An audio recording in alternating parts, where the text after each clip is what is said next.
नमस्कार दोस्तों, स्वागत है आपका विश्वामित्र ऑनलाइन एजुकेशन में। आज के वीडियो में हम देखने वाले हैं बाल विकास एवं शिक्षा शास्त्र पर आधारित मॉडल प्रश्न पत्र भाग 7। भाग 1 से लेकर भाग 6 तक के वीडियो हमने पहले ही हमारे चैनल पर अपलोड कर दिए हैं, जिससे चाहें तो आप हमारे चैनल की प्लेलिस्ट में जाकर देख सकते हैं। प्राथमिक शिक्षक पात्रता परीक्षा 2020 की निःशुल्क और विषयवार संपूर्ण तैयारी करने के लिए आप हमारे YouTube channel Vishwamitra online education को सब्सक्राइब करें, ताकि जैसे ही हम कोई सा नया वीडियो अपने चैनल पर अपलोड करेंगे तो उसका नोटिफिकेशन आपको प्राप्त हो सके। तो चलिए स्टार्ट करते हैं आज का पहला क्वेश्चन। कोहल वर्ग के अनुसार शिक्षक बच्चों में नैतिक मूल्यों का विकास किस प्रकार कर सकता है?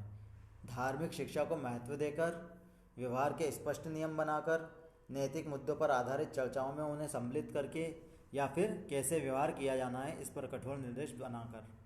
तो कोहल वर्ग के अनुसार शिक्षक बच्चों में नैतिक मूल्यों का जो विकास कर सकता है वो कर सकता है नैतिक मुद्दों पर आधारित चर्चाओं में उन्हें सम्मिलित करके।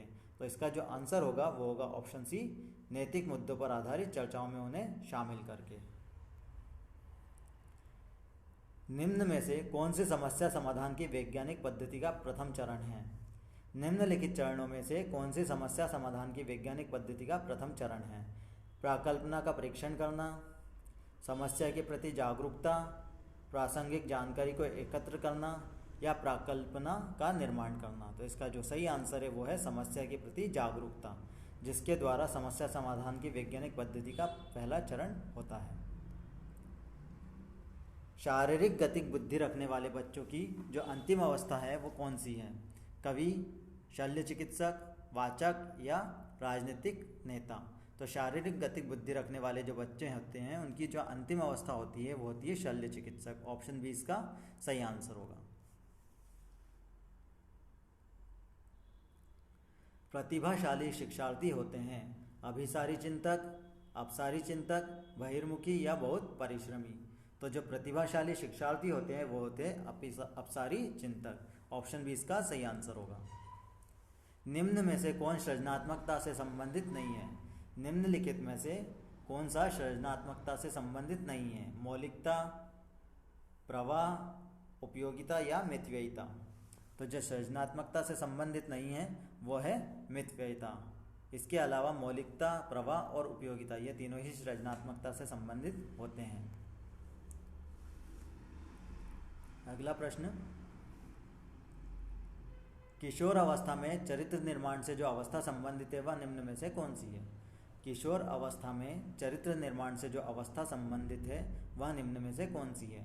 परंपराओं को धारण करने की अवस्था, आधारयुक्त आत्मचेतना अवस्था, स्वकेंद्रित अवस्था या आधारयुक्त आत्मचेतना अवस्था। तो इसका जो सही आंसर होगा वो होगा आधारयुक्त आत्मचेतना अवस्था। ऑप्शन बी इसका सही आंसर है।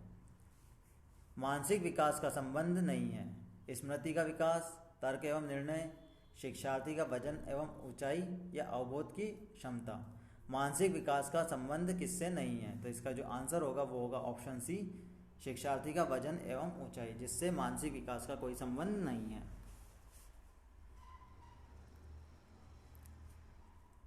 किशोरों को नहीं दिया जाना चाहिए, निम्न में से क्या नहीं दिया जाना चाहिए? अभिप्रेरणा, लालच, सहानुभूति या जिम्मेदारियां उठाने का अवसर। तो किशोरों को जो नहीं दिया जाना चाहिए वो है लालच। ऑप्शन बी इसका सही आंसर होगा। मनुष्य शरीर में हड्डियों की संख्या कम होती है प्रौढ़ावस्था में, किशोरावस्था के बाद, बाल्यावस्था में या शैशवावस्था में। तो मनुष्य शरीर में जो हड्डियों की संख्या होती है वो किस अवस्था में कम होती है? तो इसका जो सही आंसर होगा वो होगा ऑप्शन ए, प्रौढ़ावस्था में।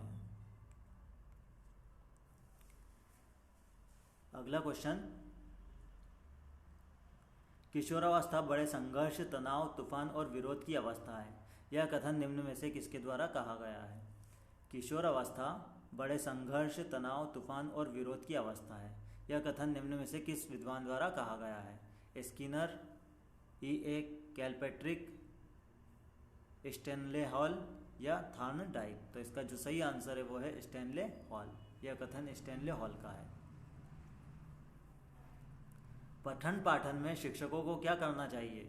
ज्ञान का मौखिक स्थानांतरण, जिज्ञासा को प्रोत्साहन, कक्षा में पाठ्य पुस्तक द्वारा शिक्षण या उपरोक्त सभी। तो पठन पाठन में शिक्षकों को क्या करना चाहिए, तो इसके लिए जिज्ञासा को प्रोत्साहन देना चाहिए। ऑप्शन बी इसका सही आंसर होगा। प्राथमिक शिक्षा को सार्वभौमिक बनाने के लिए निम्न में से कौन सी योजना संचालित है? प्राथमिक शिक्षा को सार्वभौमिक बनाने के लिए निम्न में से कौन सी योजना संचालित की जा रही है? सर्व शिक्षा अभियान, जिला प्राथमिक शिक्षा योजना, नेशनल लिटरेसी मिशन, या इनमें से कोई नहीं। तो इसका जो आंसर है वो है सर्व शिक्षा अभियान। ऑप्शन ए इसका सही आंसर होगा। जॉन ड्यूवी के शिष्य किलपैट्रिक ने किस विधि का आविष्कार किया है? ह्यूरिस्टिक विधि, डाल्टन विधि, इकाई विधि, या प्रोजेक्ट या योजना विधि। तो इसका जो आंसर है वो है ऑप्शन डी, प्रोजेक्ट या योजना विधि। प्रोफेसर जीन पियाजे के अनुसार 0 से 14 वर्ष आयु वर्ग के बालकों का विकास 4 अवस्थाओं में होता है। इसमें 7 से 11 वर्ष आयु वर्ग के विकास की अवस्था को क्या कहा जाता है? पूर्व संकाय अवस्था, मूर्त संकाय अवस्था, संवेदनात्मक वृद्धि विकास अवस्था, या औपचारिक संकाय अवस्था। तो इसका जो सही आंसर होगा वो होगा संवेदनात्मक बुद्धि विकास अवस्था। ऑप्शन सी इसका सही आंसर है। शिक्षकों की भूमिका है ज्ञान का संप्रेषण करना, छात्रों में अनुशासन बनाना, छात्र केंद्रित क्रिया आधारित अंतःक्रियात्मक विधि का सृजन करना, या उपरोक्त सभी। तो शिक्षकों की जो महत्वपूर्ण भूमिका है वो क्या है? ज्ञान का संप्रेषण करना, छात्रों में अनुशासन बनाना, छात्र केंद्रित क्रिया आधारित अंतःक्रियात्मक विधि का सृजन करना, या उपरोक्त सभी। तो इसका जो आंसर है वह है ऑप्शन सी, छात्र केंद्रित क्रिया आधारित अंतःक्रियात्मक विधि का उनमें सृजन करना। यह शिक्षकों की महत्वपूर्ण भूमिका है। निम्न में से कौन सी शिशुअवस्था की विशेषता नहीं है? शारीरिक विकास में तीव्रता, नैतिकता का होना, मानसिक क्रियाओं की तीव्रता, या दूसरों पर निर्भरता। तो शिशुअवस्था की जो विशेषता नहीं है वो है नैतिकता का होना। ऑप्शन बी जो शिशुअवस्था की विशेषता नहीं है। निम्नलिखित में से कौन सा विकास का एक सामान्य नियम नहीं है? व्यक्ति विभिन्न दर से विकसित होते हैं, विकास तुलनात्मक रूप से क्रमबद्ध होता है, विकास एक निश्चित उम्र के बाद रुक जाता है, या विकास धीरे धीरे होता है।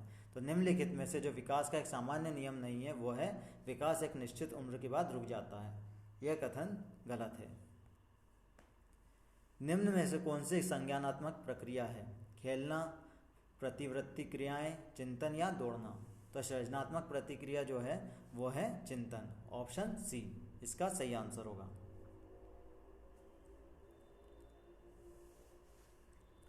अगला प्रश्न जो है, विद्यालयी क्षेत्र में रचनात्मक निर्धारकों को जानने के लिए इनमें से कौन सा उपागम नहीं है?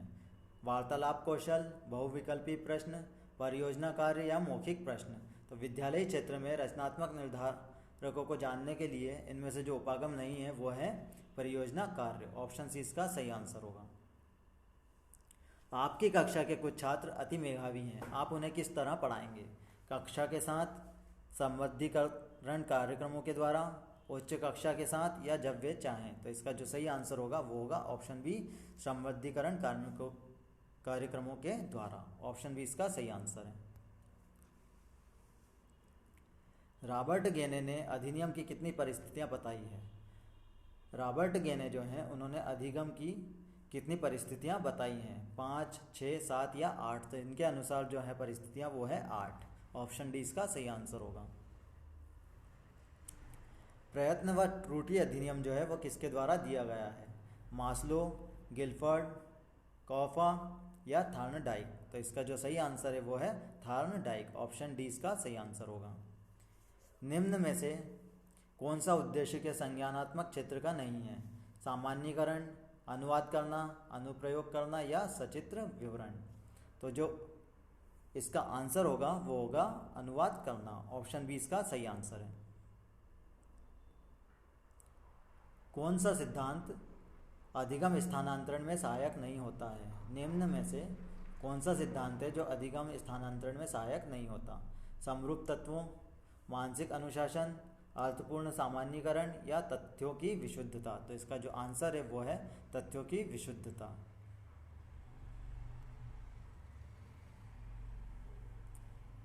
इनमें से अधिगम किसके बिना संभव नहीं है? शिक्षक, पाठ्यपुस्तक, निर्देशन या प्रेरणा। तो अधिगम जो संभव नहीं है वो प्रेरणा के बिना संभव नहीं होता। तो ऑप्शन डी इसका सही आंसर होगा।